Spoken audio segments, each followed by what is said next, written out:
Mga besh, pareha ba ka nako nga gusto mag-content creator? Gusto pug ka nga mag-affiliate diri sa TikTok? Oy, kinahanglan ka ning kinay wireless microphone mga besh. Dili na magsakit imong ulo kay imo ra ni siyang i-plug.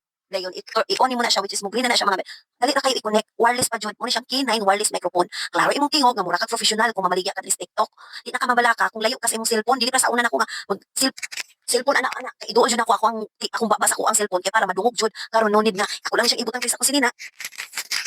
Wala na gunita di ba? Kaya pwede na nimo ibutang diri. Plus, with charger pa siya. Muna yung package. Muna yung package mga best. Kana siya. Nana ang iya ang microphone, ana iya ang reception kani. Sito kani.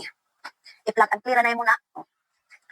Plug and play ing ana siya. Ang galing pa jud ani mga king. Minit ang galing pa jud sa Kingan wireless microphone mga besh. Kay grabe, dugay kay siya malubat as in, dugay kay siya malubat dili bitaw nang karihot. Mo pagay pagamit mo, malubat na dili mga besh.